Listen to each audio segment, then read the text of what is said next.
What is going on, everybody? Welcome into another episode of Fantasy Alarm Sports Talk.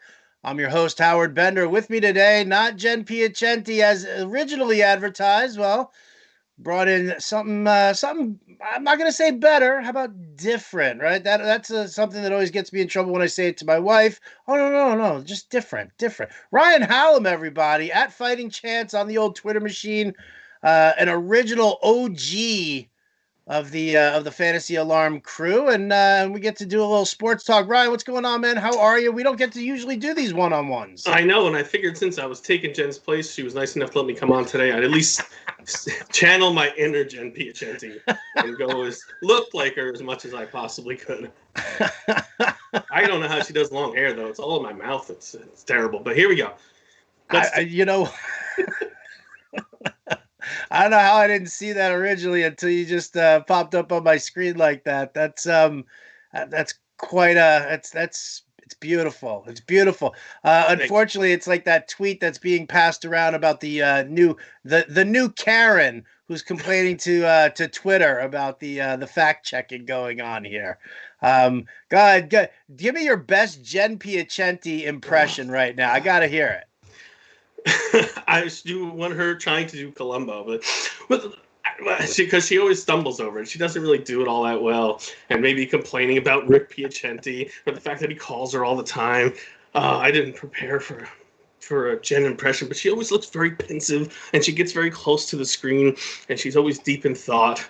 But I don't have a Jen line ready, and I failed at that. But anyway. The look was great. Oh, look at that. It already came off. Come on. Hot. It's hot. It's hot in there. Hey, maybe you want me to do the whole thing that way. No. I definitely don't want you to do the whole thing. I don't know how we'd be able to, we're supposed to be talking about sports, and yet we're going to spend the entire half hour talking about Jen Piacenti impressions. That was something special. You know what? I'll tell you what. How about on table that discussion? You pop in tomorrow's episode wearing that, and then we can have you guys side by side. There you go. And then we can figure out who's the real Jen Piacenti. Hopefully she doesn't see this. She's not watching this now, so it'll be a surprise to her tomorrow. Even though. Oh, man. All right. So lots going on in the world.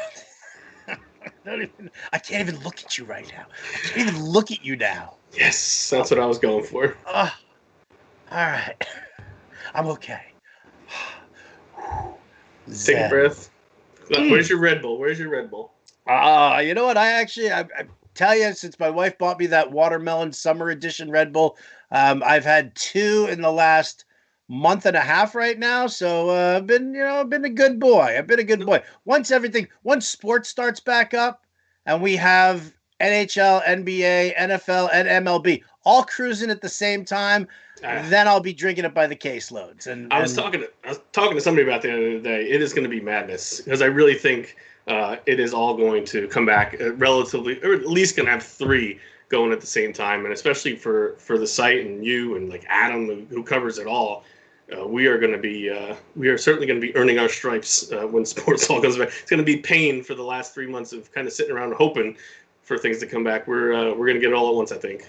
Well, kind of what I'm hoping for is that the NBA and the NHL will be able to, kind of just do their playoff thing, be done, and then baseball needs to come back for July and just be the only sport going on in July. That's kind of what we need. That's kind of what baseball needs. And I'll tell you, we might as well start off here and talk about the fact that the MLB owners versus the players going back and forth right now. This is getting really ugly.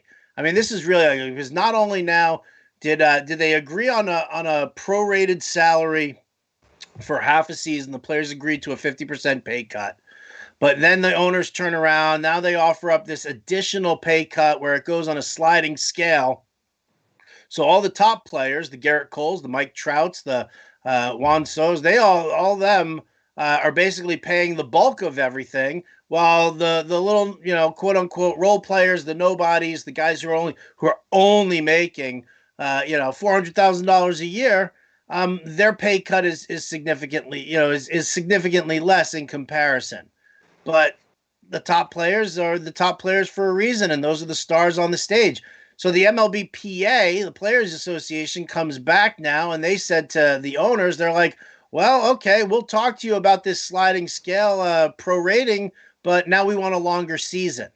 And now we don't want it 82 games. Now we want at least 100 games to play here. And the owners don't want that heavy of a season because then they're worried that they're going to end up, with a possible second shutdown for the playoffs. And then they're going to lose all those gate revenues that they're dying in. So the question I ask you here, Ryan, is baseball coming back? Because it's not looking good right now. I say 100% is coming back. I mean, did we really think the owners were going to come to the table with their best proposal right off the bat, based on what we know of them, the history of baseball? They were going to come in and they're going to, oh, here you go, players. Here's something really easy that you're going to accept that we can come back with. I'm not the least bit surprised. It was kind of a crappy offer. And you saw Max Scherzer on Twitter saying, well, there's no sense negotiating after that first crappy offer. And everybody's like, no, please. And then, 3 hours later, you read the players are going to come back with another proposal with, like you said, the longer season and the prorated. So, This is a big dance. I mean, this happens every time there's a labor dispute. I know once in our lifetimes, or a couple times in you and I's lifetimes, it did come to lockout or strike. I really can't see this happening where it doesn't come back. Everybody needs the money, and you get these people all over be like, "Whoa, millionaires and billionaires," and if they were making $6 million, but if you're making $30,000 a year, you probably spend $30,000 a year. If you make $1 million a year, your lifestyle is a lot different than the person making $30,000 a year. And you know what? You need that next $1 million. You really, as much as we think, oh my God, $1 million is so much money. If you make $1 million and then for a year you don't make any money, you're going to be hurting. I mean, that's just the way their lifestyles are different than ours. People have to understand that. And we also have to understand that the vast majority of the players are the guys making $1 million or $400,000 or what. There's only so many Garrett Coles and Mike Trouts out there. They're going to be fine whether they make $9 million or $18 million, whatever. But you have to remember, and this is going to be a big thing with the union, is the little guys really need the money way more than the guys who make the big dollars. So, and the owners need it too. Everyone needs the money. Let's be honest. No matter how much you make, no. Everyone needs the money. Do the owners really need the money? I mean, they're not going to go. They're not going to not be able to put food on the table. No, but they're and their businesses aren't going to go belly up, and their teams are going to remain in existence, and their teams actually will still turn some semblance of a profit. It might not be the usual profit that they make, but here's the for me. You look at the players, and Adam Ronis and I were talking about this, and we both are in agreement that, so many people in the public are against the players right now because they're like, oh, well, big deal. So you don't make $35 million, you only make $7.5 million. But if you take a look at it and, you turn around and, just a regular job, let's say you're working construction and I turn to you and I say, well, this is the problem. This is what we're going to have to do. We're going to have to take a 50% pay cut. And you say, okay, fine, I'm just happy to have a job and continue that. But then I keep coming back to you. And now it's not a 50% pay cut. Now it's even more. And the problem is that the owners are basically asking the players to be the ones who make up the difference that the owners are going to lose in the gate receipts. And they're asking a select group of players to do it. Owners aren't going belly up. There's no way in hell that the owners are ever going belly up because of this. And then what are they doing? Well, you got John Fisher of the Oakland A's who says that he's not paying his minor leaguers their $400 a week after May 31st. That's so really the little guys are getting screwed, and it's the minor leaguers who need it. Like, what's a minor league pitcher going to do? Is he going to go out and he's going to get a job at like Home Depot or Lowe's or something like that and just try and get, something to scrape by? I mean, it's ridiculous because these kids who also aren't being paid by the organization are still employed technically by the organization because of their contracts, which means they can't go and collect unemployment. Mm-hmm. Oh, the players are definitely getting the bigger screw job. And to be completely honest, I don't really care how this happens. I just want to see baseball. But you know darn well that the owners are going to give more in. You know they are. Again, they didn't come to.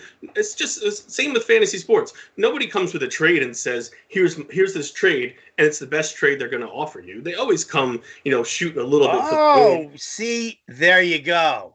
There you go. That's another point that you and I differ on.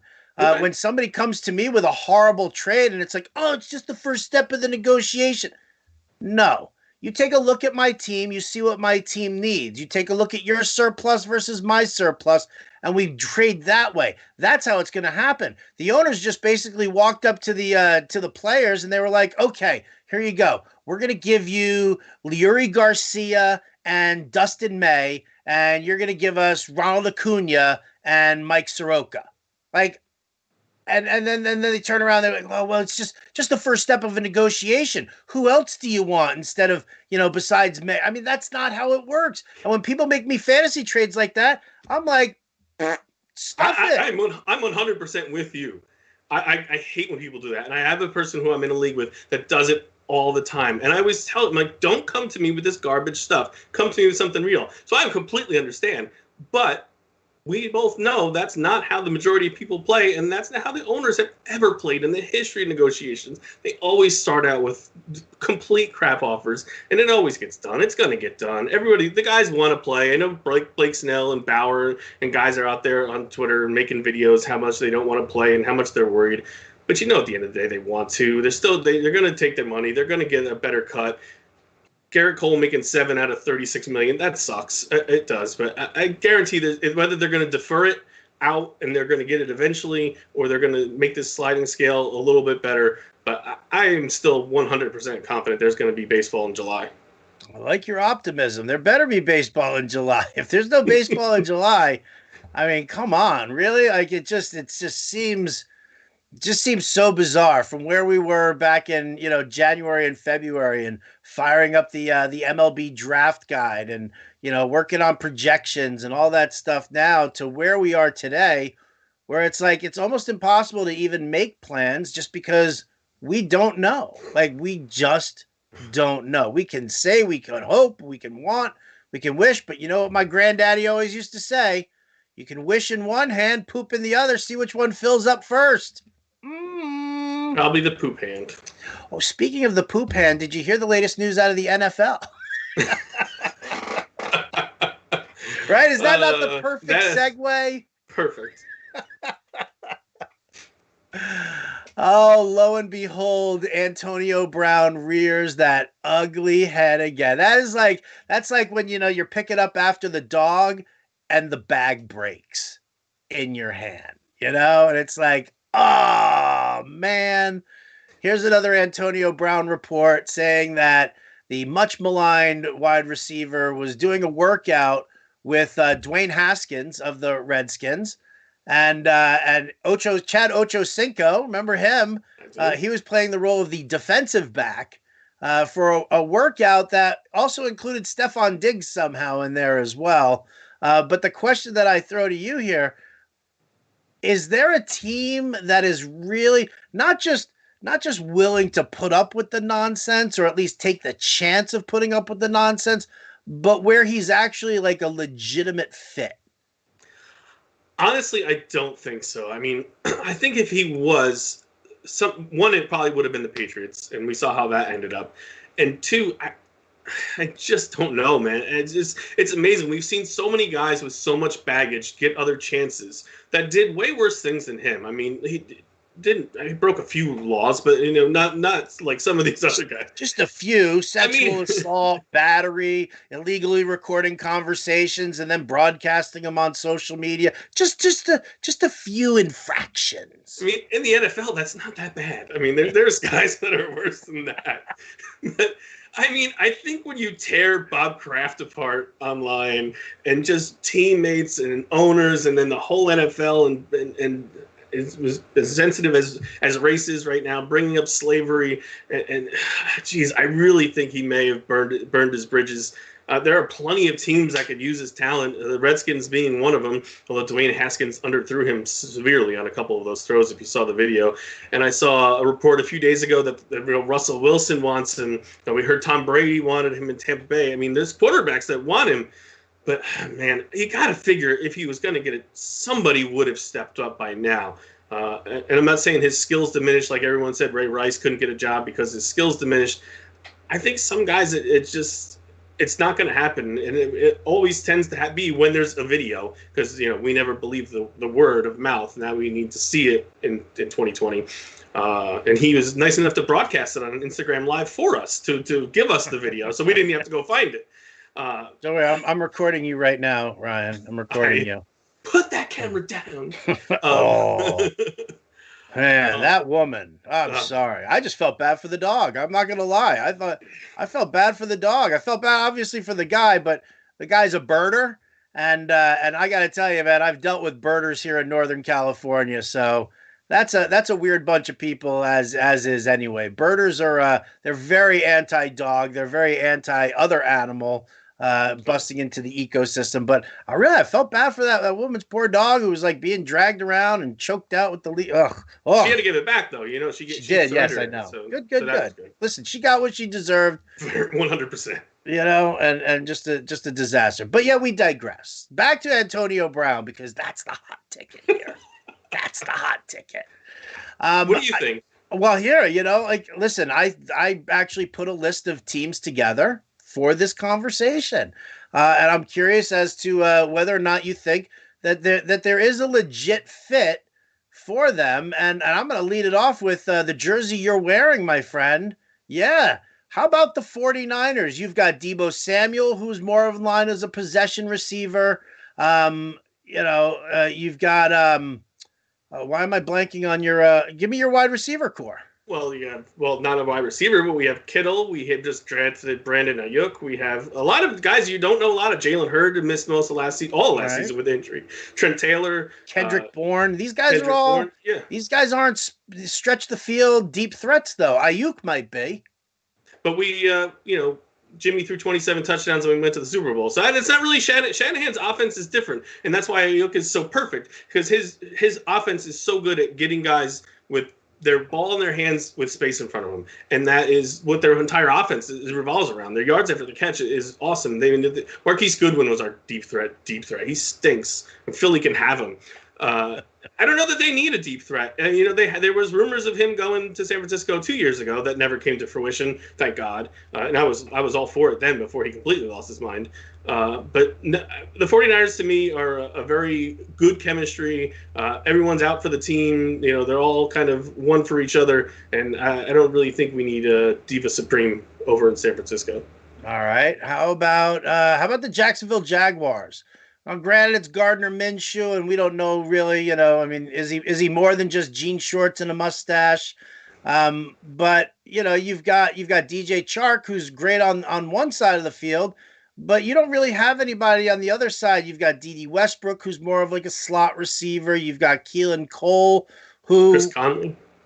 Yeah, where's his potential at? He's a big player, or pretty much nothing. They drafted Laviska Shenault. They do. That's another. It's kind of like a group. There's no guy who. Well, Chark obviously stands out, but they don't, like you said, they don't have like the Julio Jones or the Amari Cooper, or I'd say somebody from the Jets, but they don't have one either. Right, whoa.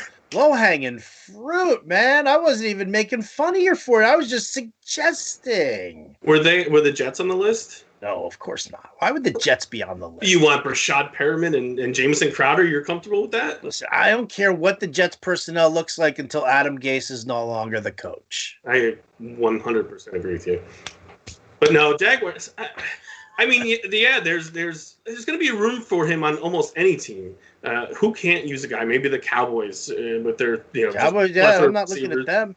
I'll give you two teams who I think really could use Antonio Brown. I haven't looked at the cap hit or what it would take, but guaranteed anybody who brings in Antonio Brown, 1-year deal, incentive laden. If you play all 16 games and you aren't the world's biggest headache. Packers did nothing for Aaron Rodgers. They didn't get him any kind of offensive weapon in the draft. He's only got Devontae Adams. I'm sorry, but Alan Lazard is not cutting it as a wide receiver. So, as a wide receiver 2, even he's more of like a wide receiver 3, 4. Kind of put him in the slot. I like him going to that team there. And how about this one here? Couldn't the Houston Texans, who traded away DeAndre Hopkins, who have Will Fuller always hurt, Kiki Kute always hurt, Brandon Cooks, concussion central. Like, couldn't the Texans actually use Antonio Brown? Yes, definitely both of them could use it. I don't know. The Packers not drafting a wide receiver was one of the greatest mysteries of my entire life. The greatest draft of wide receivers in years. They needed one so bad, and they brought in Devin Funchess. I in 7 rounds they didn't take one. It's like they want Aaron Rodgers to be so pissed that he just walks out the door on his own. So yeah, absolutely that would be, but I don't see them doing it. I would think that's another one. Why wouldn't they have kicked the tires by then? And Houston, dead on. I mean, I think that would be for as a Deshaun Watson lover, I would absolutely love that. I think that's exactly what they need because even Kenny Stills isn't exactly the picture of health. I mean, they could be down to their 5th receiver by week 5. It could be their number 1. I don't know what they just like stocked up every injury-prone player. Even David Johnson at running back. Houston is they're just going to name it the Houston IR is very, very likely. So yes, those 2 teams absolutely could. The couple that we listed before, absolutely. It's just you got to figure at this point. I would think that someone would have at least worked them out. Yeah, I mean, you can't work anybody out right now. Like that's the thing. I mean, that's the huge problem right there. That's one of the reasons why, we're still sitting here looking at Cam Newton on the sidelines and not with a team because people can't check out, they can't work him out. They can't check his medicals. They all have to wait for that one, and it's another reason I was looking at Devonta Freeman. Where's Devonta Freeman going to end up? He had a garbage year last year, absolute garbage, injury laden the year before. On the downside there, but like the Eagles are kicking the tires. I hear the Bucks are kicking the tires right now. You see a landing spot for him?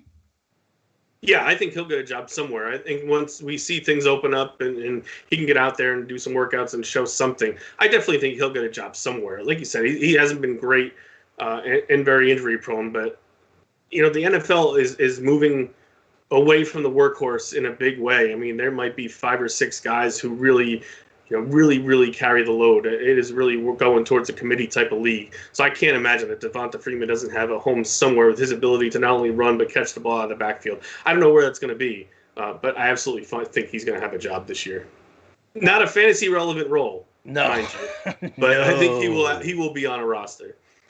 Right. It's kind of funny. I mean, it's really, it'd be a weird fit in Tampa Bay. I don't, if you draft Keyshawn Vaughn, you already have Ronald Jones, who you drafted the year before.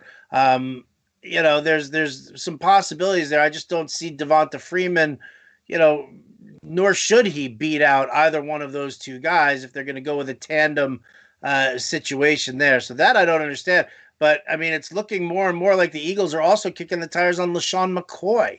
Like, how does that happen? I don't know. I mean, you should have learned the lesson from last year. I mean, Andy Reid, who he had all kinds of ties to and played him, brought him into Kansas City, and he was a healthy scratch within a few weeks. Didn't even touch the field in the playoffs. I mean, he clearly had nothing left. And the Eagles, I mean, you got Miles Sanders, who's just a really young Devonta Freeman. I'm not sure why you'd bring him in there. I mean, even Boston Scott looked pretty decent while, when Sanders was hurt last year. You're just bringing an older, more broken down guy of the version you already have. It doesn't make any sense to me. Maybe Tennessee, where Derrick Henry doesn't really catch passes. I know they drafted Darrington Evans, but, Henry doesn't catch any passes. So maybe, Freeman to be the Dion Lewis from a few years ago, maybe that might be a decent landing spot for him off the top of my head. Yeah, that's not bad. That's not bad. I mean, Carlos Hyde signing in Seattle really kind of threw that monkey wrench in there. Although Devonta Freeman turning down $4 million for a year in Seattle, I don't get that one bit. Let me ask you here, as we kind of make our way through, because this is obviously it's uncharted waters. We've been dealing with a lot of stuff. You and I just talked earlier about the bum rush that we could be getting. Talk to me about your thoughts on the landscape of sports, fantasy sports for the most part here, as we kind of inch towards this, because what we're seeing right now is, NASCAR's back. PGA is inching its way back, and they're going to start up tournaments. Today it was announced that the English Premier Soccer League, they're going to be jumping back into the fray. MMA is already going.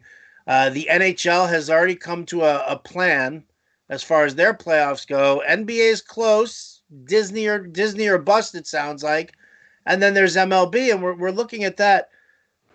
Like, it just seems like a very weird time here in the fantasy realm. We've been talking a lot on the roundtable discussions and table that discussion yesterday, just talking about the landscape of the seasonal fantasy game, and does the 82 game season for MLB, does that entice more people to give it a whirl, because it's not the oh, it's such a grind, and I pay attention every day. It's so no, that crybaby stuff there.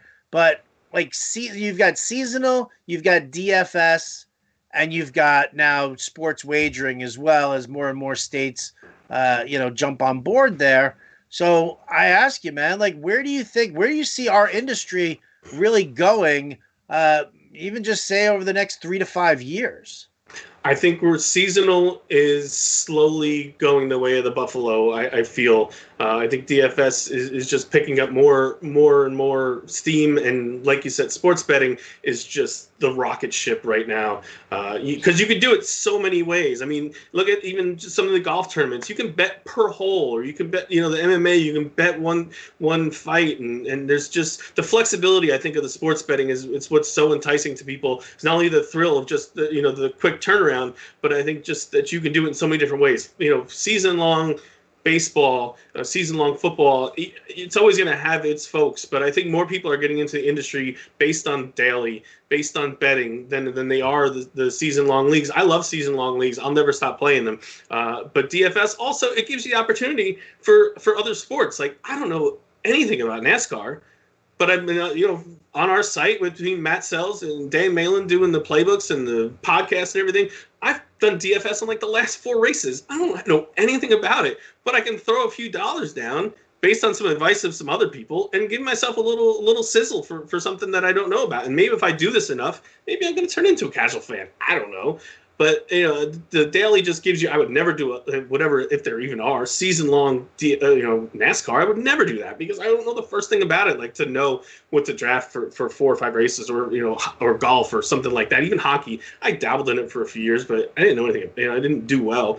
Where DFS gives you a whole different way to play, and betting the same thing, and just the content out there is just exploding from a DFS and a betting perspective, as opposed to season-long leagues. There will always be a spot for season-long leagues, but I think they're going to dwindle a little more over time in favor of these other 2 ways. Old farts like you and me, we're going to continue to play in our seasonal leagues and be happy with that, and talk about our drafts and how we wish it was an auction and not a snake. And yeah, I mean, listen, I think there are always going to be a spot for those. Best ball is kind of crept in and kicked that in the fantasy groin, so to speak, because people whine and cry about, it's too much in-season maintenance, blah, blah, blah, blah, blah. I love that one. So I think seasonal will always be there, although it's obviously not going to be as prevalent. Really, I'm really wondering about, DFS, in the sense that, like, yeah, you're playing NASCAR right now. We're playing, MMA, DFS. We're, touching the KBO right now, esports jumping in there. But like, once the big 4 sports start up, I mean, that's the question. Do these ancillary sports just kind of fade back to where they were, or are they going to be able to take, the step further? Like, I think NASCAR takes that step further. I don't know if MMA really ever does. I think it always just kind of hovers where it is, and you've got your UFC fans, your fight fans, but when you talk about basketball and hockey and baseball and whatnot, I mean, those are the big ones. Those are where all the sharks are going to go. It's where all the money in the tournaments are going to go. And but then I wonder, are you more inclined to throw $50 on the Yankees over the Orioles by 2.5 runs? Or do you want to research for 8.5 hours and build a lineup for MLB DFS that's going to maybe double your $20 at the most, right? I mean, yeah, obviously you've got the lottery ticket for the Millie Maker, but for all intents and purposes. Okay. I think MMA has a little bit of a chance because it's one night but I know they're doing them a lot right now, but it's usually like once a month, and maybe there's 6 or 7 fights. I think there's a lot less research goes into that, and I think it's kind of like not a holiday, but kind of like a special thing that pops around every once in a while. So, and I think, there's always the people just like to watch people beat the crap out of each other. So I think MMA's got a chance to catch on. So we'll see. But like golf, then there's 50 guys in the field. NASCAR, there's I don't know how many cars are in the field, 30, 35. I don't know. There's a lot more. MMA is kind of a one-on-one thing. I think it's got a chance to maybe stick around a little bit. Plus, Dana is crazy. Like he doesn't care. Like the guys to get coronavirus the day before, but it doesn't matter. Next guy, it doesn't. Fight die in the Island. ring. He wouldn't care. Yeah, he wouldn't care if they died in the ring. Like, does Fight Island like turn into something like a cross between the WWE and like Lord of the Flies? It's like where Godzilla fights Mechagodzilla or something like that. That's what it sounds like to me. Mothra and Kong are on their way. It's going to be unbelievable. That's Ryan Hallam, everybody, at Fighting Chance on the old Twitter machine. I absolutely give him a follow. Check out all of his stuff over at Fantasy Alarm. Now, it's kind of a special day in the Hallam household, is it not? That it is. Do we know what's today? Do we know what today is? I know what today is. Go ahead. You are the favorite, so why don't you say what today is? Well, today is my good friend Morgan Hallam's 12th birthday. That's right, Morgan Hallam, double digits. Morgan, absolutely adore Morgan. For those of you who don't know my history with Morgan, it dates back to a couple of live streams ago where my good friend Ryan Hallam was playing the role of everybody's grandma on a Zoom call. And we had to talk him through the whole thing, and Morgan perpetuated that. Look at that look on Ryan's face right there. He's like, I'm kind of appreciative of the fact that my daughter's really just enjoying this, and yet she just spent the last 2 weeks calling me grandma instead of dad. How does that feel? Not bad, not bad. It's fine. Man, whatever makes my kids happy makes me happy. And to see them actually, they really, both of them have kind of taken an interest in what I've been doing since Morgan's been mentioned on the podcast. So it's nice to see they're really into, like, she's like, oh, well, I know Howard and Jen and Adam and Dan, and because they watch it on Fridays. So it's been cool. I don't care if I'm grandma. I'm good to be the butt of jokes if it makes them happy. All right. Well, Morgan Hallam, listen, happy birthday to you. You live in a zoo. You look like a monkey. You smell like one too. Make a wish there, Morgan. Blow out the candles. Wish very happy birthday from everybody at Fantasy Alarm and FA Nation. Make that wish. I'll help you out. Happy birthday, Morgan. Oh, Ryan's still here. Sorry, that wish didn't come true. Howard, I'm the best. Chocolate. Ooh. That's a tasty cupcake, Morgan. Sorry, I get to enjoy it all by myself. She has ice cream cake coming a little later, so. Ooh, ice cream cake from where? I don't know. What do you mean you don't know? I didn't buy it. You can get it from Baskin Robbins? We don't Carvel? have Baskin Robbins. Carvel. Friendlies. Friendlies. Come on. Who didn't love Friendlies, right? Grab a Fribble, get a Jim Dandy. Or how about that like watermelon sherbet thing that they had? That was kind of crazy back in the day. No? I'm not the biggest sweet tooth guy in the world. I know. I disappoint everyone with that one. I like a good brownie. Give me a good brownie. Ooh, well, this cupcake actually is nice. Got a little brownie, little soft, moist inside there. Might be a little bit of a lava cake here. Who knows? I appreciate Happy birthday, Morgan. Much love from everybody at Fantasy Alarm. That's going to do it for us here at Fantasy Alarm Sports Talk. Big thanks to Ryan Hallam for joining in, making it always fun and always informative there. Ryan, thank you. Appreciate that, Thank man. you, Howard. Happy birthday, Morgan. I love you. Aw, there it is. Big thanks to our producer, Matt Sells, who's probably wishing that he had that bite of that cupcake too, but nah, brah, all for this guy. We'll talk to you soon. I'm Howard Bender of Fantasy Alarm, and we'll catch you next time.